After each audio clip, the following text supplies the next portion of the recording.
farming ay mahalaga sa buhay ng tao. Dahil sa kami ang nagpo-produce ng mga kinakain nila, ang bigas. Kami po ang nag-ano ng para may makain ng mga tao sa araw-araw.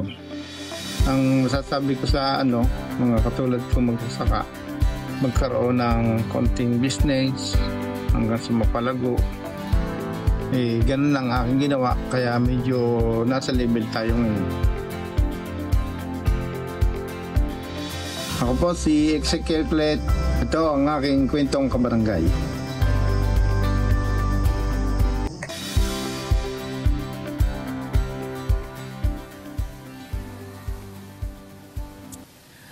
Eto na mga kasama natin ngayong umaga, si Tatay Kiel Clet. Magandang umaga, Tatay Kiel!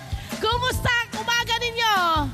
Kumusta umaga? Magandang umaga din. Ano ba, umikot ka ba ngayon sa iyong palayan? Apa. Aba, araw-araw yan. Araw-araw po yan. Okay. So all in all, gaano katagal na po kayong magsasaka? Almost 40 years na po. Wow, 40 years. Pero hindi naging madali sa inyo. Ay, hindi po. Ano yung mga pinagdaanan ninyo? Ano yung mga dinaanan ninyo para makarating kayo at maging full-fledged magsasaka? Ano ang mga dinaanan? Bata pa po ay magsasaka na. Okay. Sa hirap. Mahirap talaga magsaka. Dito na mismo sa Rosario? Opo, dito po sa bayan tapos? ng Rosario. Oo. Sa loob ng 40 years, Tatay, ano napansin nyo sa mga lupang sinasaka? Sabi daw may pagbabago raw na nangyari. Meron po. Ano yung napansin nyo? Sa amin po, ang lupa dito sa Rosario, kukunti-kunti na po ang sinasaka namin. Oo, hindi kagaya noon na masagana po. Kagaya po noon na ang Rosario ay malawak ang lupain na sinasaka. Okay, para lang mapagkumpara natin, nung mga panahon na bata-bata pa ho kayo, yung ating mga magsasaka, magkano po ang kinikita? Noong panahon po na yon, maliit man ang kita, maliit din naman po yung gastos. Ayun!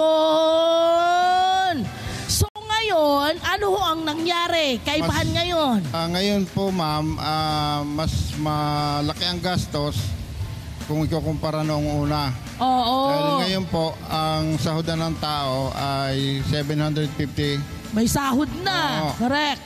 Ang pestisidyo, mahal din. Ang abono, at saka ang binhi, wala pong problema dahil kukuha po tayo sa Department of Agriculture. Okay. Bilang magsasaka, Tay, ano ba ang pangunahing pangangailangan na kailangang ibigay sa inyo para talagang yung inyong pagsasaka ay masabi ninyong fulfilling? Hindi lang para sa amin na nakikikain ng bigas, kundi sa inyo mismo mga magsasaka. Ano ho ba ang pangangailangan? Ang pangangailangan po ng aming mga magsasaka, katulad ko po magsasaka, ay ang ayuda na binhi, yun, abono, pangpatay sa mga pestisidyo na mga papeste, yung mga maninira sa palayan. So ang dami pala kailangang i-consider pag kayo ay pumasok bilang magsasaka. Trinay nyo rin daw magbabuyan. Meron din pong kayo ilan. napasok doon? Pong makaroon po ako ng isang inahing baboy. Unti-unti po yung pinadami. Sa pagsisikap, pag may kitang konti sa palay, dadagdag ng... So sinasabay mo? Opo. Malaki ba ang naidagdag ng pagbababuyan sa iyong kita?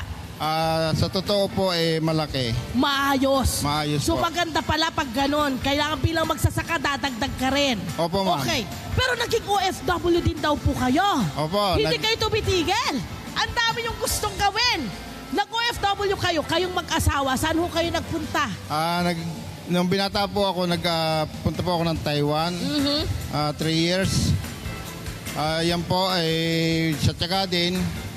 Nag-gave po ng kaunti para pag-uwi may kapital sa pagninegosyo. Yun! Ano ang ginawa niyong negosyo? Doon pa rin po, pagbababoy. Pagbababoy Opo. pa rin. Ayan. At nadagdagan pa. Opo. Dahil meron na kayong mga travel lodges. Ano ho ito? Kwento nyo sa amin. Paano ho kayo nagkaroon nun mula sa pagbababuyan, pagsasaka? Ngayon may travel lodges kayo. Paano nyo na pinasok yan? Yun po ay aking pinag-ipunan, pagtsatsaga sa pagpapalayan, pagbabuyan, hanggang sa natayo ko po yung aking travel lodge. Ilan ho ba yung inyong lodge, sir? Ayun po ay may 14 room. Wow! Pero nag-start lang daw kayo sa swimming pool lang muna. Tapos dinayo na ho kayo. Nag-start po kami sa lodge. Oh. Tapos po ay ang swimming pool ay ngayon na po. Mas lumawak na. Opo. So mas maganda na ho ba ito? Lahat ho ba ito?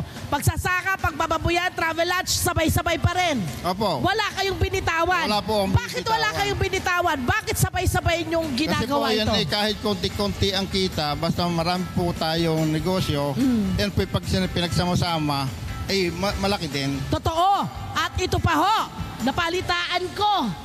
Ay napakabait ninyo sa inyong mga empleyado, sa inyong mga magsasaka rin na nagsasaka. Ano itong nabalitaan ko na namimigay kayo ng bigas? Opo, ma'am. At kada ano ho ba ito? Ayan po ay kada quincenas, Oh. meron po silang libreng bigas. Oh, bakit ho kayo nag-decide na ibigyan ng suporta yung inyong mga empleyado? Para po, ma'am, hindi po sila makaisip na umalis. At saka dapat po suportahan natin ang ating mga empleyado sa kanilang pangailangan. At ang alam ko rin, hinahayaan nyo silang magtanim ng mga gulay doon sa lupa ninyo. Opo, ma'am. Bakit? Bakit nyo hinahayaan sila? Ano ba yung mga tinatanim nila? Gulay po, mga sitaw, talong, okra, kalabasa. Opo, yan po ay para sa kanila na Sustainable sa kanila po. ba? Sa kanila. Para sa kanila ay hindi na sila bibili ng mga pangailangan Wala nila. nang gagastusin. Opo. Ay, naku naman.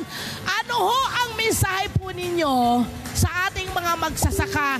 Dahil marami sa ating magsasaka ngayon ang hirap na hirap, tatay. Ano ho ang pwedeng gawin at ano ho sa tingin nyo ang pwedeng gawin ng gobyerno para po matulungan ang ating mga magsasaka? Tay.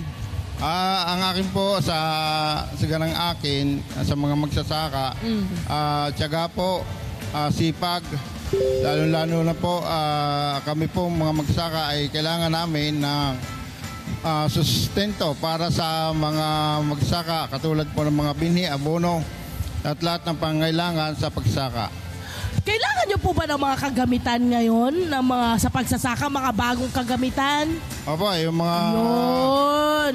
Nagko-conduct din ho ba kayo ng mga bagong seminar? Paano ho kayo mas magiging, kumbaga magpo-progress ang inyong kaalaman sa pagsasaka? May ganun po ba kayo? Opo, meron po kami mga Yan. seminar kung saan pong lugar.